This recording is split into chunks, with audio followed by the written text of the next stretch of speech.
Sí, vamos a grabar la sesión. Ok, ahora ya estamos grabando. Esto va a quedar muy lindo porque vamos a ir haciendo lo que necesitamos. Entonces les decía que el libro guía, pues vamos en el capítulo 1, pero el capítulo 1 nos puso unas RNNs que están por dentro, que parece que siguen estando por dentro, eh, y que no entendemos cómo funcionan. Entonces, lo que queremos llevar es como la parte histórica de esto y la parte de los principios fundacionales del asunto. Entonces, el problema es que tenemos que adaptar el algoritmo del descenso del gradiente, que fue tan exitoso, a las redes neuronales recurrentes. Entonces se propuso este algoritmo, ¿cierto?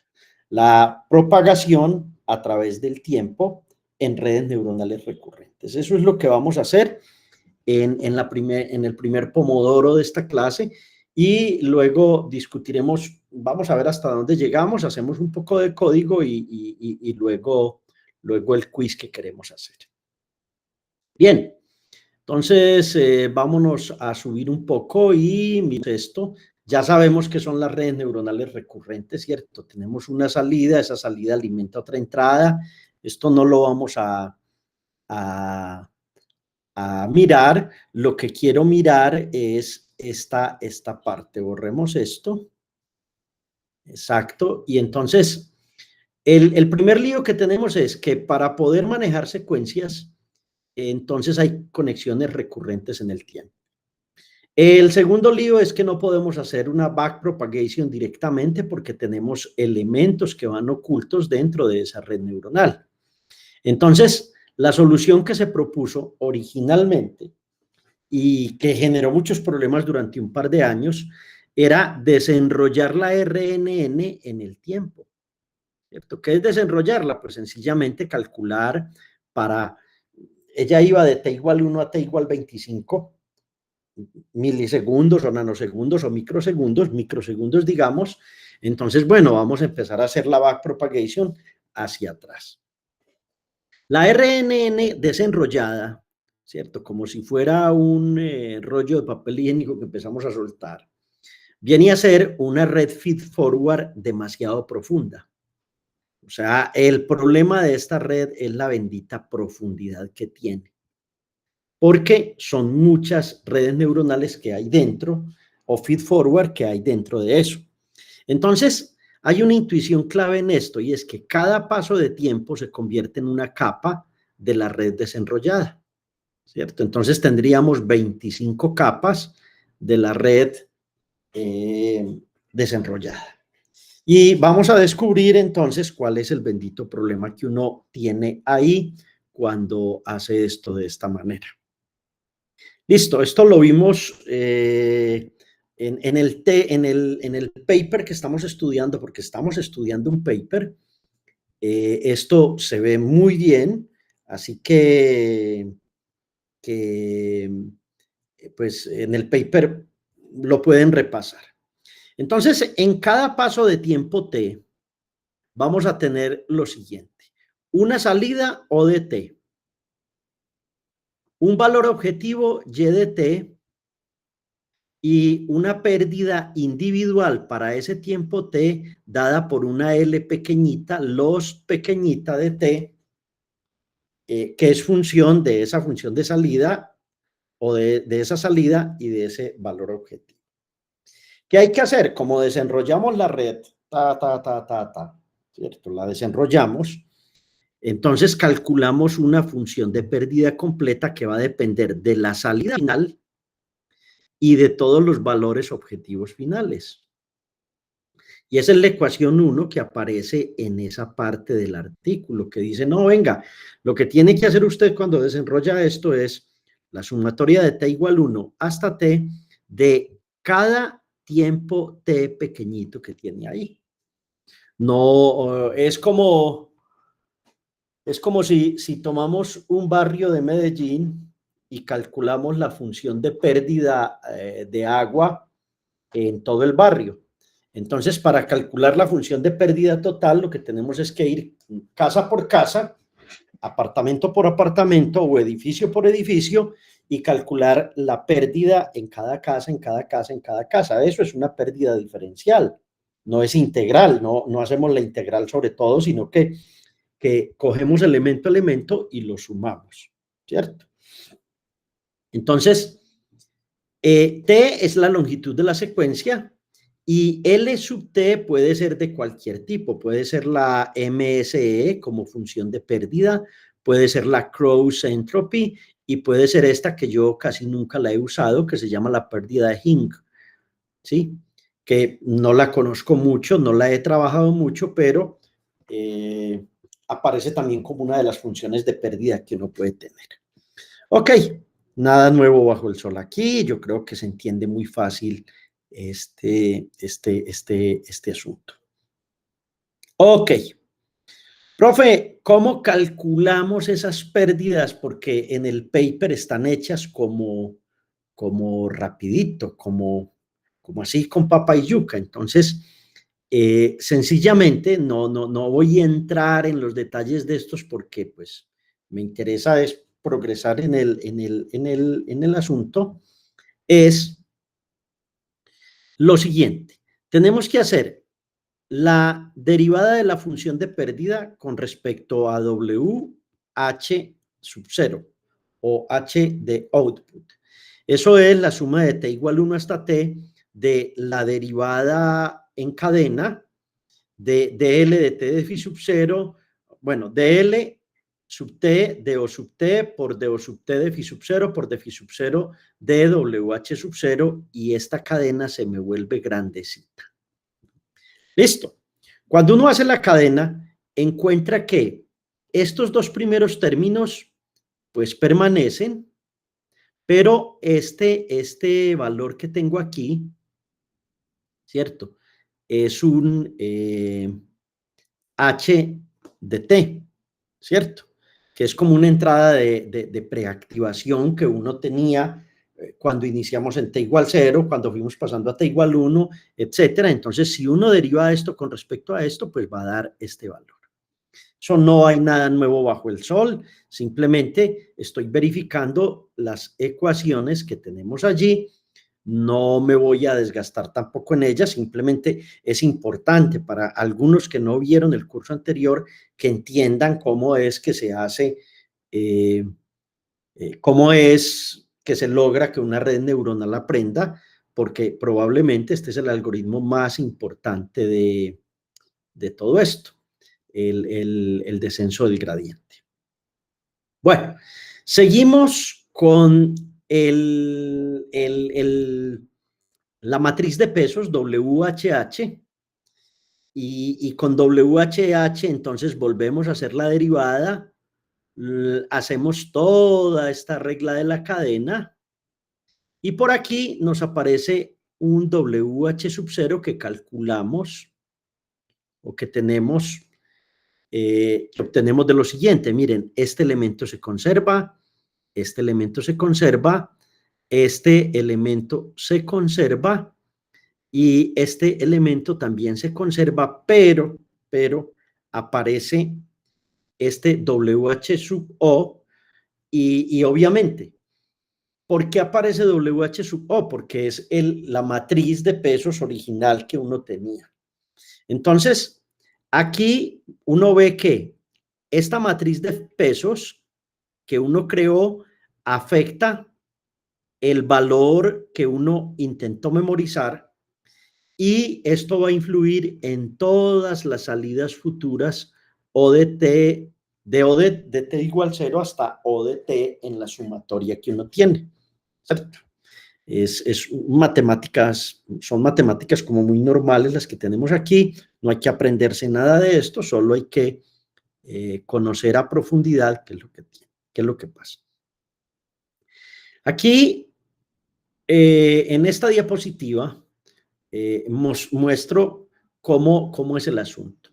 En T igual 1, ¿cierto? Observen que esta matriz es la matriz de pesos original que yo creé, que en el programa ustedes la hicieron con unos valores que yo les di o que ustedes pueden jugar con ellos. Entonces, el gradiente empieza a propagarse hacia atrás en el tiempo. Es decir, el descenso del gradiente empieza a hacerse de acá hacia acá, de acá hacia acá, como debe ser, porque es una backpropagation, como listo. Entonces, no hay nada nuevo bajo el sol eh, en esa diapositiva.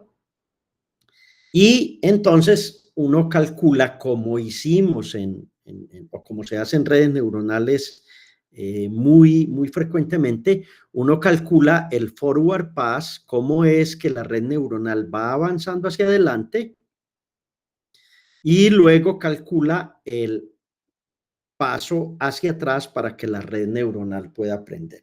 Recuerden que si uno usa muchas épocas, que si uno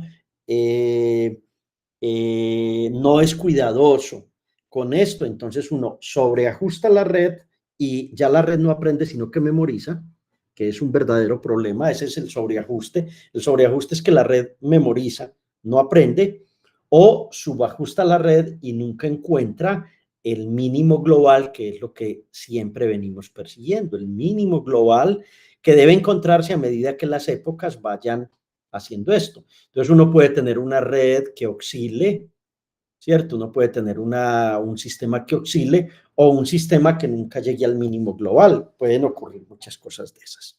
¿Ok? Bien. ¿Por qué aprenden las redes neuronales? Aprenden porque ajustamos también los pesos y también los sesgos usando el descenso del gradiente, que ellas de ahí en adelante son capaces de, cuando les entramos un nuevo valor, son capaces de calcular, ¿cierto? Uno dice, o mucha gente ve esto como un milagro, o dice, wow, ¿cómo es que una máquina es capaz de aprender? O una máquina puede aprender o una máquina puede memorizar, ¿cierto?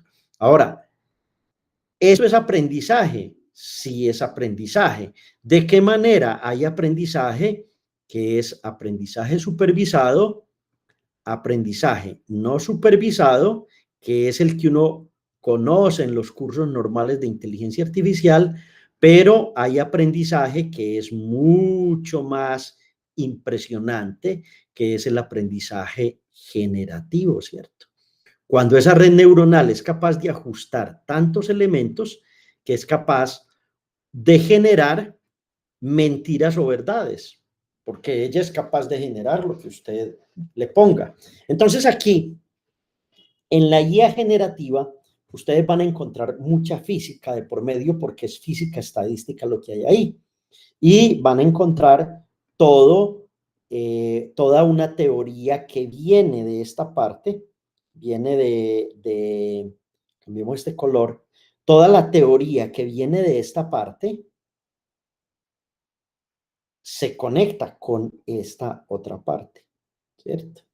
¿Qué es lo que pasa con la IA generativa? Que en estos momentos pues hay empresas que ya le sacan dinero a la IA generativa. 4, 5, 6, y Hugging Face tiene muchos modelos de IA generativa que usted puede coger, puede entrenar, puede hacer una cantidad de cosas con esos modelos. Entonces, eso va ahí, ustedes lo van entendiendo bien, yo no le veo mayores problemas, pero aquí vienen los problemas. No se los veíamos, ahora sí se los vamos a ver. Profe, esto cuando desenrolle una red neuronal recurrente va a tener dos problemas muy críticos. O se desvanece o explota. Carajo. Y eso fue lo primero que empezaron a ver con las redes neuronales recurrentes, que el algoritmo que había sido la base durante 30 años de las redes neuronales hacía o se desvanecía o explotaba. Entonces, para secuencias largas, por ejemplo, cuando tenemos la primera página del Quijote de la Mancha que dice que en un lugar de la Mancha, de cuyo nombre no quiero acordarme, vivía vivía ahí Don Quijote llevado al carajo, pues, y todo lo demás, enseguida van a jugar con ese ejemplo. Entonces ocurre que las redes neuronales recurrentes explotan porque no son capaces de tener memoria a largo plazo. Y también, cuando los gradientes son muy grandes, explotan. O cuando los valores de gradientes son muy pequeños, entonces se desvanece. Y problema el que teníamos entre 2014, 2015, 2016, y lo tuvimos hasta por allá el 2017, ¿cierto? El libro que estamos estudiando es un libro del 2024, es decir, 7 años después, pero sigue siendo un buen estado del arte para entender esto. ¿Cuál es la causa, profesores? La causa es que repetidamente hay que usar WHH. ¿Se acuerdan de ese WHH que aparecía en la ecuación 3 o en la ecuación 4? No recuerdo cuáles de ellas, ¿cierto? Entonces, durante años se buscaron a través de la ciencia y los científicos soluciones al problema. Primero, se propuso limitar la magnitud de los gradientes, que no fueran tan grandes. Eso se llamó el clipping. También, no, venga, vamos a limitar los pasos que vamos a dar atrás. No pasemos 1 a 1, sino que brinquemos cada 5, cada 10. Como ustedes, los de estadística, saben mucho de eso, yo eso no lo he entendido, pero por ejemplo, si querés saber cuáles son las pérdidas de agua en digamos, 5.000 casas, ustedes los estadísticos saben que uno puede tomar una muestra aleatoria, que voy a decir un número porque no lo sé, que si usted toma una muestra aleatoria creo por ahí 50 casas, usted ya es capaz de predecir cuál es la pérdida en las 5.000 casas. Me corrigen los estadísticos aquí porque no soy experto en el tema, pero sé que eso se puede hacer. Listo. Y nació una cosa, jóvenes, que es el centro de mi clase de hoy. Eso que nació fue esto. Se propusieron nuevas arquitecturas para que el flujo de gradiente no explotara y no se fuera al piso. ¿Cuáles fueron esas arquitecturas? Una que se llama Long Short Memory. Creo que es así, LSTM es como se conoce. Y otra arquitectura que se llama GRU. GRU como el narizón ese de los Minions, que es un nombre muy gracioso ese GRU. Entonces, propusimos LSTM o GRU y el ejercicio que vamos a hacer ahorita, mi cuello está como de loco, ¿cierto? Ustedes van a decir qué profesor tan desordenado. Mi señora me ve así y dice, Dios mío, ¿yo cómo vivo con este loco? Entonces, estamos en LSTM o GRU. Nos queda 1 minuto para el primer pomodoro. Se nos va rápido esta clase. Yo no sé por qué me rinde tanto, se me va tan rápido, me gusta tanto esta clase.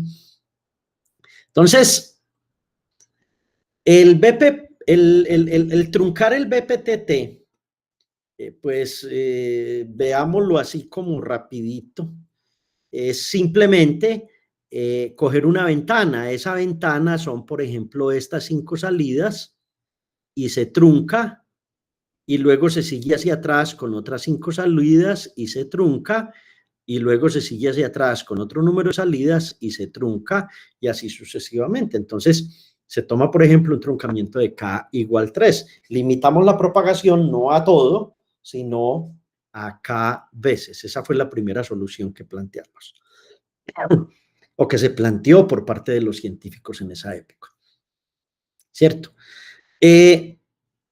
Como un ejemplito así sencillo, como para que no nos vamos así tan en el aire, como profe, y esto dónde se usa, usted eso qué. Supongamos que tenemos una serie temporal.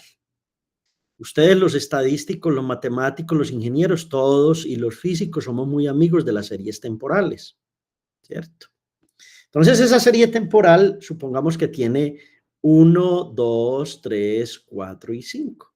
Y queremos predecir cuál es el siguiente valor. Entonces, bueno, Tenemos 1, H1, predicción 2, predicción 3, predicción 4 y así sucesivamente. Pérdidas.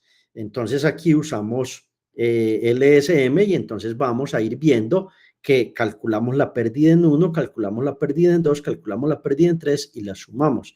Entonces, los gradientes los propagamos desde t igual 3 hasta 1. Pero cuando la secuencia tiene miles, o sea, es una serie de tiempo, pues hay que dividir el asunto en partecitas, bien entretenidas. ¿Cuánto me falta? No, voy a terminar ya. Voy a terminar para seguir en la segunda parte ya con la solución definitiva a este asunto y que ustedes la tengan clara. Lili, dale. Profe, solamente un par de preguntas. Entonces, ese LSTM es como una variante de una RNN. Es una mejora porque enseguida vamos a ver, eso lo vas a entender en el segundo pomodoro que vamos a hacer porque voy a explicar muy bien cuál es la mejora que hacemos. ¿Listo? Listo, profe. Y ese K igual 3 que estabas mostrando ahorita, que puede ser otro número, ¿eso quién lo asigna? ¿O lo asigna uno de forma arbitraria o cómo? Ay, Lili, vea, esa pregunta suya es muy interesante. Cuando a mí me dicen, profe, ¿y cómo sé yo cuál es la función de pérdida? ¿O qué función de pérdida poner? O cuando me dicen, profe, ¿y cómo inicializo los pesos y los sesgos? O cuando me preguntan, profe, ¿qué valor pongo ahí? En las redes neuronales, tal cual como con el funcionamiento del cerebro o de la vida humana o de la reacción de los seres humanos, no se ha descubierto la fórmula mágica que nos diga cómo inicializar eso. Todo lo hacemos por ensayo y error, ensayo y error. Y obviamente a lo largo de hacer tanto ensayo y error, sí hemos descubierto de que si el problema es una clasificación de tal parte, entonces la mejor función es esta. Si el problema es un aprendizaje supervisado, la mejor función es esta. Pero, Lili, todo eso es ensayo y error. Es decir, lo que se le dice a los científicos es repítalo, repítalo, repítalo. Eso es como el problema de cuando uno es papá, que todos los papás somos primerizos, ¿cierto? Y ninguno de nosotros tiene la fórmula para saber cómo tener un hijo exitoso. Esa fórmula no la dan, ¿cierto? Si usted le pregunta a mi mamá la fórmula, le dicen, no, eso hay que darle garrote. ¿Por qué? Porque eso es lo que educa.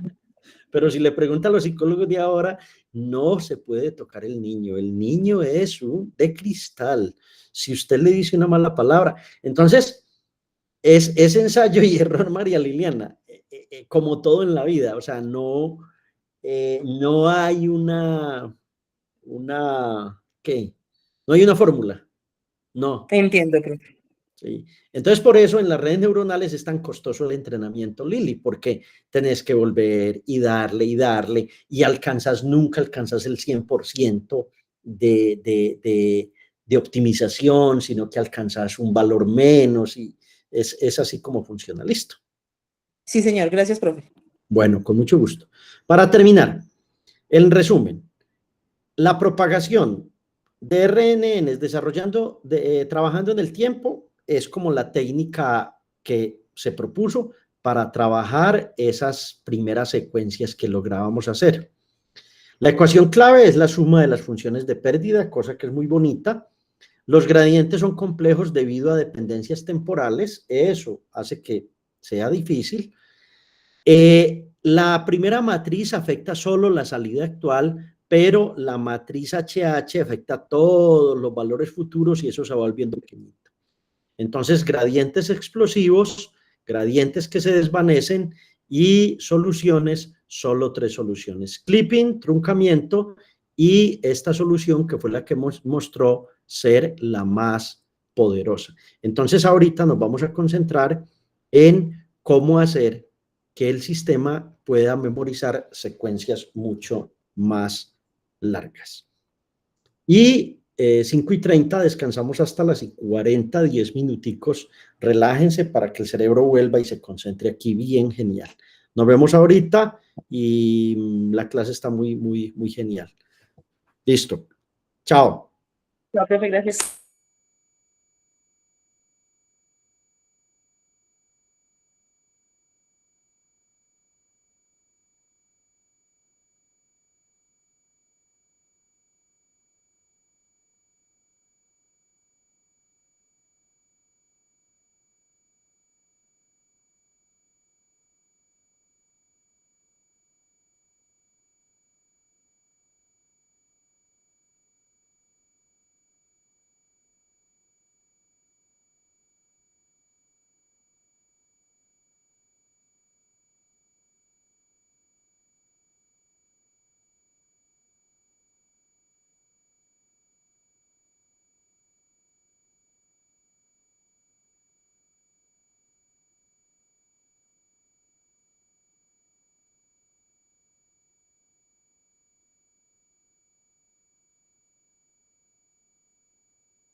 Bueno, continuamos, mis queridos y estimados jóvenes. ¿Qué es lo que yo voy a hacer? Voy a hacer otra cosa. Voy a dejar de presentar esto y voy a presentar esto. Y entonces dice así con entonado acento. Vamos a ver esta presentación y vamos a activar un lápiz. Bueno, esto lo vimos la clase pasada, se los mostré. Lo que acabamos de ver en la presentación, en el artículo, es la ecuación 5, la ecuación 6 y la ecuación 7, ¿cierto? Observen que por aquí aparece h sub 0, que fue lo que les dije, pero enseguida vamos a tener otro problema y es que va a aparecer muchas veces W de HH, ¿cierto? Entonces aquí hacen las derivadas, aquí aparece este señor, aquí aparece ese señor, luego esto lo vuelven una cosa que es brava porque entonces empieza a aparecer esto, WHH, y mírenlo aquí, y entonces eso se complica mucho. Entonces las ecuaciones 8, 9 y 10 lo que muestran es que estas RNNs pues sufren de ese fenómeno de explosión o desaparece el gradiente. Entonces ya les dije, bueno, ¿cuál es una de las soluciones? Entonces es las unidades de memoria de corto término, ¿cierto? Long Short Term Memory Units, listo. Entonces, la idea es que estas señoras se diseñaron para que el gradiente, el problema del descenso del gradiente, pues no ocurriera, no se trabajáramos sin que se desapareciese. Y antes de ver las ecuaciones, quiero hacer esto. ¿Qué fue lo que pasa? ¿O qué fue lo que pasó mejor? Entonces, como las RNN sufren del gradiente que se va desvaneciendo en el tiempo, a medida que la secuencia es larga, entonces no se puede aprender dependencias a largo plazo. Ese es el problema. Entonces las LSTM hacen lo siguiente.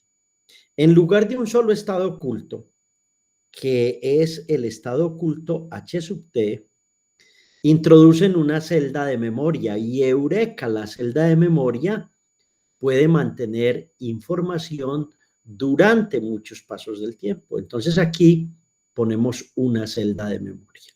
Profe, ¿cómo se pone esa celda de memoria? Esa es una pregunta ahí como interesante, ¿cómo así? Listo. Pero esa memoria es controlada por puertas o por compuertas, ¿cierto? Esa memoria es controlada y esa memoria al ser controlada se define qué información entra, cuál se mantiene y cuál se descarta, ¿cierto? Y entonces las puertas tienen, o la arquitectura incluye 3 puertas principales, que son la puerta de salida, la puerta de entrada y la puerta de olvido, ¿cierto? Y entonces, como ya les expliqué las RNN, esta parte de la ecuación va a ser muy fácil para ustedes. Esta partecita va a ser muy fácil. Esta otra partecita también la van a entender muy fácil. Ya la explicamos hace un par de clases. Y esta otra parte también va a ser fácil. Aquí el problema que surge, mis queridos y estimados, es el siguiente. Observen que en la puerta de salida aparece X de T, pero X de T está en la entrada y está en el olvido, ¿cierto? O sea, eso es una matriz de entradas en un tiempo T. Ahora, aparece la matriz de pesos WX sub 0, la matriz de pesos WXY y la matriz de pesos WXF. 3 matrices de pesos. Y como vimos ahora, hay que inicializarlas en valores aleatorios para poder hacer esto. Ah, profe, ¿y qué aparece aquí? Pues aparece el valor de memoria pasado del sistema, el HDT-1, y son tres matrices de peso que tienen que ver con la capa oculta. WH sub 0, WH sub I y WH sub F. El problema matemáticamente es más complejo, ¿no? Y computacionalmente es mucho más complejo. Pero al menos nos ayudaba a resolver tener secuencias mucho más largas. Y teníamos B sub 0, B sub I y B sub F como valores de sesgo. Y entonces aquí aparece otra cosa que ustedes deben recordar de su curso básico de inteligencia artificial cuando eran jóvenes y bellos. Siguen siendo jóvenes y bellos, ¿no? Y bellas también. Es esta función sigma. Esa función sigmoide, que obviamente está hecha para problemas de clasificación, dice, bueno, ¿cuánto voy a dejar pasar de información? ¿Cierto? Porque estoy construyendo una puerta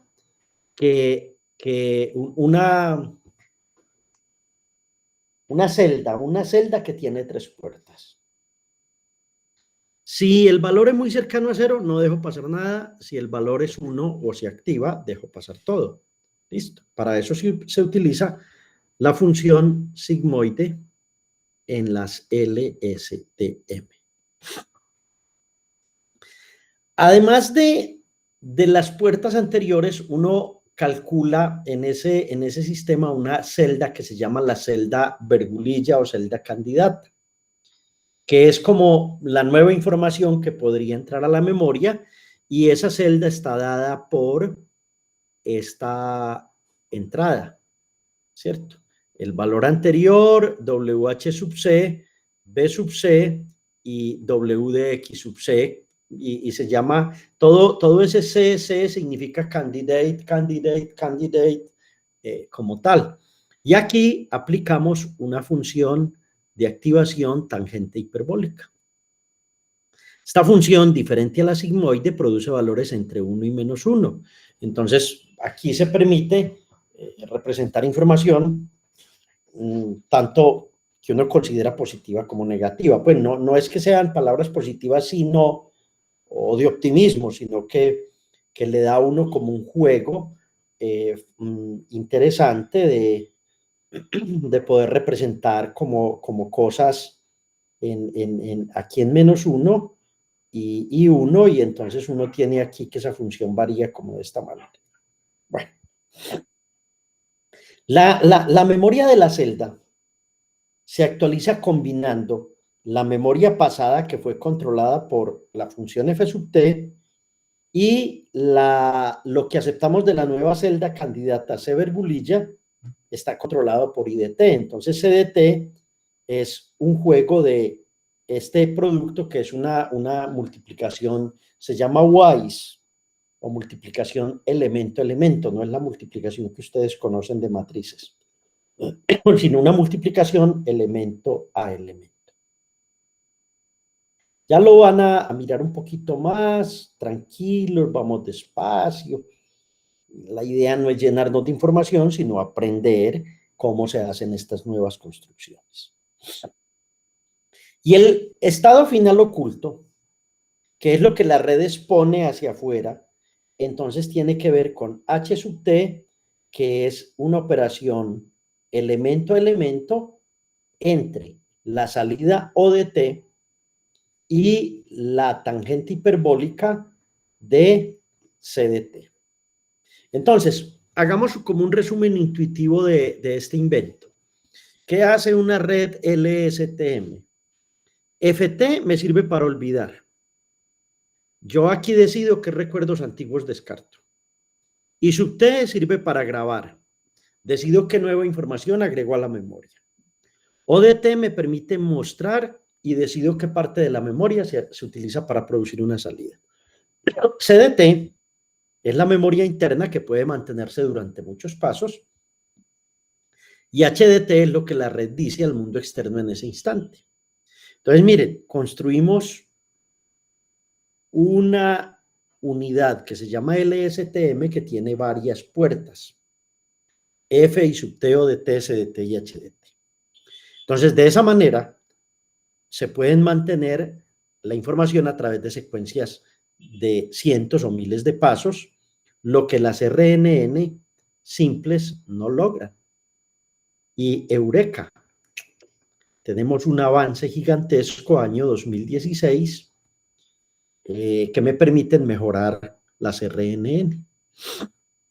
Profe, en el paper, en el apéndice A, están estas imágenes. Entonces están los cálculos de la parte de olvidar de entrada y de salida de la red. Entonces, miren, esto es la unidad oculta, completica, todo esto, todo esto es la unidad oculta. Esto es muy bonito. A mí me parece tan ingenioso todo esto, jóvenes. Aquí tengo la compuerta que me permite olvidar, la compuerta que me permite entrar nuevos valores y la compuerta que me permite sacar nuevos valores. Entonces, X de T, que es la entrada, afecta tanto a esta como a esta. Y la red aprende a olvidar y aprende a recibir nuevos valores y aprende a dar nuevos valores. Aquí ya pusimos la memoria candidata. Agregamos esta partecita, ¿no? Entonces aquí agregamos esta partecita y ya es pues como lo mismo, es decir, aquí viene una concatenación, aquí hay una copia y se concatena. ¿Listo? Entonces, aquí pues se tiene la función de activación tangente hiperbólica para la memoria candidata. Ya esto se complicó más. Y si ustedes entienden la parte anterior, van a entender este gráfico. Este tipo de imágenes son muy frecuentes en inteligencia artificial generativa y es necesario entenderlos bien. Ya vimos que había una compuerta FDT, que había otra IDT, que había una memoria candidata y que había una salida. Entonces, este señor, esto ya recibió la memoria anterior de T-1 y recibió el estado oculto de T-1. Es decir, esto viene de otras unidades LSTM que hay por aquí. Hay muchas unidades por aquí, en T igual 0, T igual 1, T igual 2. Entonces llegamos a la CT-1 y vamos a ver qué pasa aquí. Entonces, las operaciones matemáticas me decían, profe, tienes que hacer un bitwise entre esto que tienes aquí y esto que entró aquí. Y tienes que sumar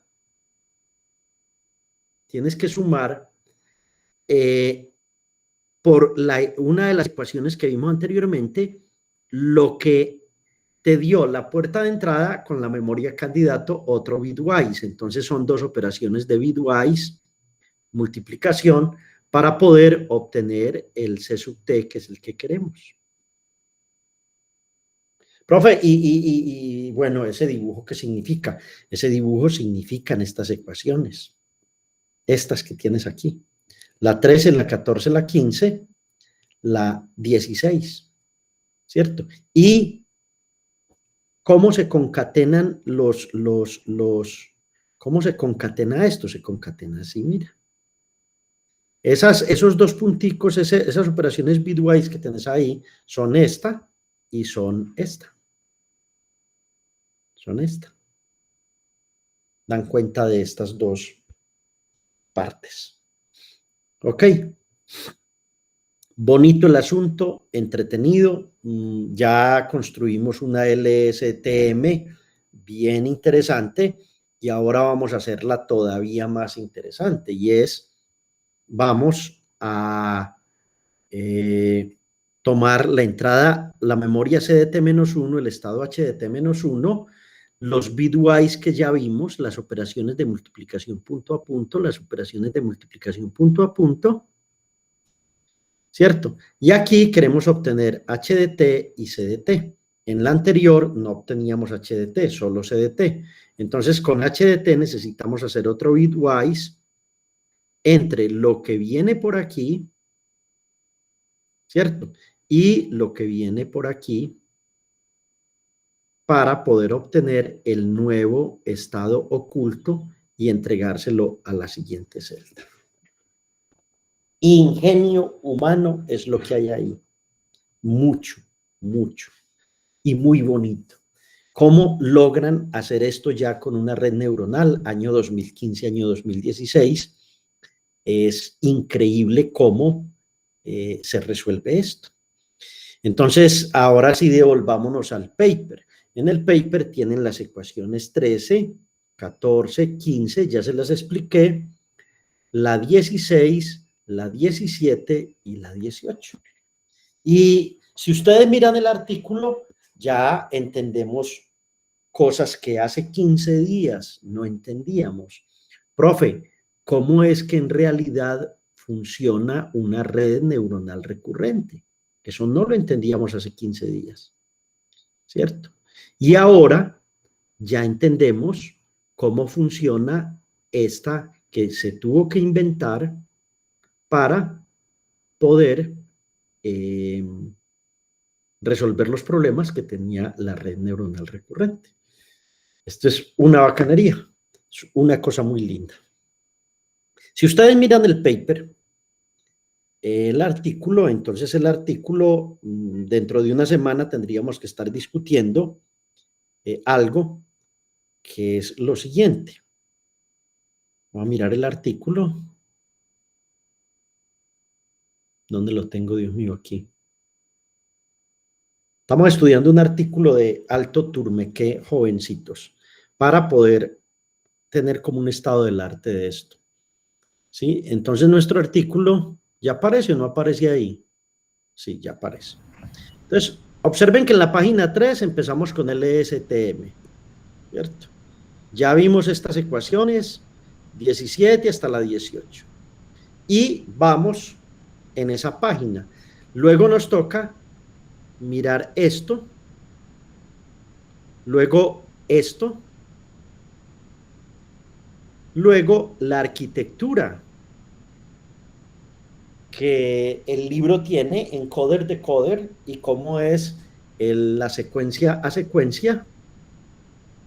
Eso lo vamos a entender, y los mecanismos de atención y los transformers, que es muy importante entender esto desde el punto de vista matemático. Este artículo va a ser muy, muy especial para este curso porque les va a mostrar esta imagen que en el 2017 cambió prácticamente el mundo de la IA, y aquí en el apéndice A está la explicación de la representación visual de lo que son las LSTMs.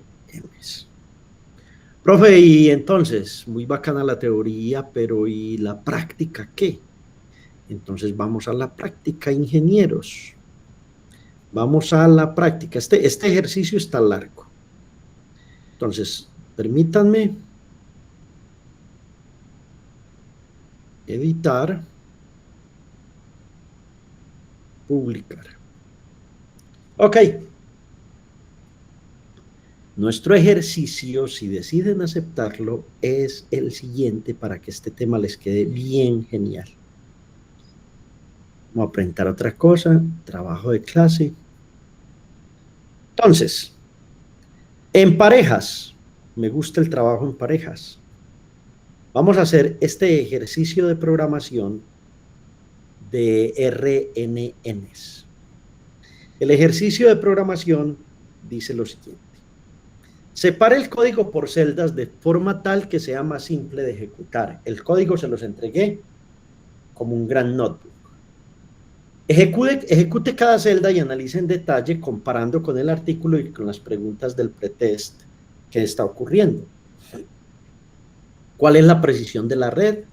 ¿Logra su objetivo esta RNN? ¿Por qué evolucionamos hacia LSTM? ¿Se usan actualmente las RNN o son un concepto del pasado? ¿Y en qué se diferencia un transformer de una RNN? Entonces, ¿qué van a hacer ustedes? Van a ejecutar una red neuronal recurrente y una LSTM. Y van a empezar con un transformer básico, intentando que les escriba el primer párrafo del Quijote de la Mancha. Ese trabajo lo hacen ustedes de manera individual, si tienen de manera por parejas. Si tienen alguna pregunta, la pueden hacer. Y de una vez les pongo el quiz. Un quiz muy sencillito, este está sencillito. Y ustedes lo hacen cada uno. Vamos a decir que lo tienen que entregar hoy. Hoy es que, muchachos, 3, ¿cierto? ¿O 1? Hoy es miércoles. 3, profe. Miércoles, llegó la semana. Y no se hizo nada. Y viste por ahí flojo con... No, no lo voy a decir por qué. Eder es de la costa. Después me dice que estoy, ¿qué? Eder, vos sos de la costa, ¿cierto? Sí, profe. Ah, bueno, el chiste es con costeño de mano, entonces no, no lo perdimos. En este país, mano, que inventan de todo. Bueno. Eder, ¿vos estás trabajando dónde? Profe, una empresa que se llama Hottech. ¿Y qué estás haciendo? Es